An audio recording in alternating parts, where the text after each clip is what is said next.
हमारे साथ एक और पहलवान जी हैं, उनसे जानने की कोशिश करेंगे। उन्होंने पहलवानी, अब फिलहाल वो नहीं है, पहले पहलवान रह चुके हैं। किन कारणों से उन्होंने नेशनल रह चुके हैं और उन्होंने छोड़ दिया है, क्या कारण रहे हैं छोड़ने का? सरकार की ओर से मदद नहीं मिल पाई है या घर की स्थिति कैसी रही है, उनसे जान लेते हैं किन कारणों से उन्होंने पहलवानी छोड़ी और क्यों दोबारा वो अपनी नौकरी, और क्या कर रहे हैं फिलहाल, नौकरी कर रहे हैं या? नमस्कार जी। नमस्कार जी, आपका स्वागत है हमारे अखाड़े में और हमारे गांव में। अच्छा, क्या नाम है आपका, हमारे दर्शकों को बता दीजिए। और आप कब से पहलवानी कर रहे हैं, किस कारण अब आप पहलवानी नहीं कर रहे हैं, घूमने लगातार आ रहे हैं अखाड़े में, क्या कारण रहा है आपका पहलवानी छोड़ने का?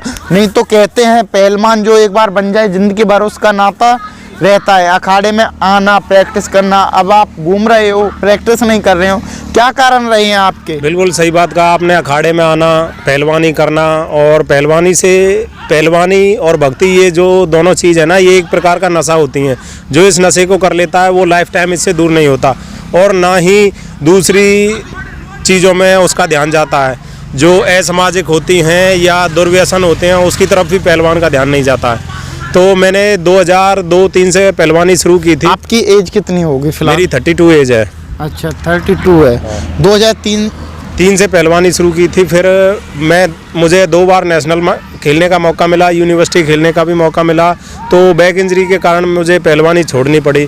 फिर उसके बाद फिर ठीक होने के बाद फिर मैंने पंजाब गया, तो उधर जाके सर्कल स्टाइल कबड्डी जो होती है हरियाणा और पंजाब में, उसमें 14-15 इंटरनेशनल टूर्नामेंटों में भी पार्टिसिपेट किया। अच्छा, 14-15 में फिर आपको कहीं सक्सेस मिला इस? हाँ जी, मुझे नौकरी के भी 2 बार मौके मिले, लेकिन नौकरी करने वाले की जो महत्वाकांक्षा होती है वो ख़त्म हो जाती है, सीमित लाइफ रह जाती है। इसलिए मैंने नौकरी ना चुन करके थोड़ा सा पढ़ाई की और भी अपना ध्यान लगाया, तो वकालत के पेशे में आ गया हूँ अब। अच्छा, नौकरी मिली? हाँ, मौके मिले थे, 2 मौके मिले थे, पर आपने नहीं करी? हाँ, एक बार इंडियन आर्मी में, एक बार आरपीएफ में, 2 बार मौके मिले। अच्छा, 2 बार मौके मिल चुके हैं और लगातार आप अब वकालत कर रहे हो, तो क्यों छोड़ी आपने? जैसे रुझान रहते हैं, पहलवान तो कभी अखाड़े को और प्रैक्टिस को छोड़ना नहीं चाहता, चाहे वो 70 साल की एज में हो जाए। आपने कोई भी पहलवान उठा लो, तो आपने अभी से ही प्रैक्टिस क्यों छोड़ दी? इंजरी की वजह से मुझे पहलवानी छोड़नी पड़ी। और आपने कबड्डी में भी पार्टिसिपेट किया। फिर उसके बाद फिर और चोटें लग जाती हैं, तो चोटों से जी भर के फिर मैंने छोड़ दिया। अच्छा, कोई ऐसा कारण नहीं रहा जिससे आपको सरकार से, जैसे आपको मौके भी मिल चुके हैं, ऐसी कोई सरकार से आर्थिक मदद या वैसे कोई? नहीं, वो तो मदद नहीं मिली, लेकिन जिस हिसाब से अपने देश में थोड़ा थोड़ा सरकार का ध्यान है स्पोर्ट्स की तरफ, लेकिन जो हम इंग्लैंड, अमेरिका या चाइना में है वो नहीं है, क्योंकि उनके पास 3-3 हज़ार स्पोर्ट्स कॉलेज है। अपने देश में केवल मात्र 2 या 3 के ही मैं नाम जानता हूँ, उनसे अलग स्पोर्ट्स कॉलेज भी नहीं है। 150 करोड़ की आबादी में कम से कम हर जिले के पास अपना एक 2 या उससे भी अधिक स्पोर्ट्स कॉलेज होने चाहिए थे। अच्छा, हर जिले में होने चाहिए थे। जैसे मात्र एक जगह स्पोर्ट्स कॉलेज है बनारस में, एक हरियाणा में, शायद हरियाणा में नहीं, उधर पंजाब में है, पटियाला में स्पोर्ट्स कॉलेज। इन 2 की मुझे नॉलेज है, बाकी हमारे देश में स्पोर्ट्स कॉलेजों का बेहद टोटा पड़ा हुआ है। अच्छा, तो आप जैसे आप वकील भी बन चुके हो, थोड़ी फील्ड की नॉलेज भी रखते हो, तो सरकार से क्या गुजारिश करोगे, क्या होना चाहिए? जैसे हमारे पहलवान हैं, गरीब तबके से उठ के आते हैं, मेहनत करते हैं, फिर भी उनको मुकाम नहीं मिल पाता या आर्थिक मदद नहीं मिल पाती, तो उन पे क्या कहना चाहोगे? सर, आपके माध्यम से अगर मेरी बात सरकार तक पहुंच जाए, तो मैं सरकार को ये सुझाव देना चाहता हूं, जो गांव के अंदर खेल मैदान होते हैं सीधे उनमें पैसे पहुंचाएं।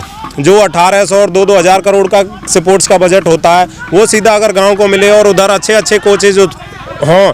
जैसे हमने ये अखाड़ा शुरू किया, हमारा इरादा है कि हम यहाँ से ओलंपिक लेवल, नेशनल ही नहीं ओलंपिक लेवल तक के पहलवान तैयार करें, तो सीधे हमें कोच मुहैया कराए सरकार। और जो कमज़ोर स्थिति के पहलवान हैं, नेशनल या इंटरनेशनल खेल चुके हैं, उनके लिए कुछ मेडिकल सुविधाएं भी होनी चाहिए।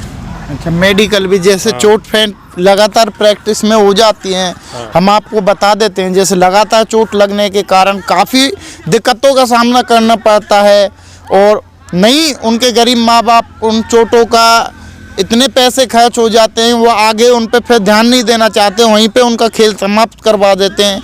अगर जो खेल स्पोर्ट्स के माध्यम से सरकार जो पैसा खर्च करती है वो सीधा अगर गांव तक पहुंचे, गांव के ही अंदर अगर अच्छे अच्छे कोच और जो आज के समय तो मल्टीपर्पल हो चुका है, सब मल्टीपर्पल मशीन है, ये जिम वगैरह वो अगर मुहैया कराए तो हम चाइना और अमेरिका के लेवल के खिलाड़ी तैयार कर सकते हैं। टैलेंट बहुत है, लेकिन टैलेंट को दिखाने का मौका, टैलेंट को निखारने के लिए को जो चीज़ें होनी चाहिए वो अक्सर अपने देश में नहीं हो पा रही हैं, अभी नहीं हो पा रही हैं। अब लगातार आप डेली आते हो अखाड़े में? हाँ जी, डेली आता हूँ, अपनी हल्की फुल्की एक्सरसाइज करने के बाद बादाम वगैरह घोट के छान के पी जाता हूँ, अच्छी नींद आती है।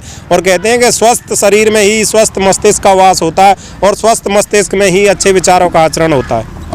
तो हमारे दादा सर छोटू राम जी कह गए थे, हम तो किसान कौम से आते हैं, कि किसान के बेटे को ताकत और कलम दोनों पे ध्यान रखना चाहिए। इस वजह से हमने अपना ताकत के साथ साथ कलम की ओर भी अपना ध्यान रखा है और हम अपने हर किसी बच्चे को प्रोत्साहित करते रहते हैं कि थोड़ा सा शिक्षा की ओर भी ध्यान रखा जाए।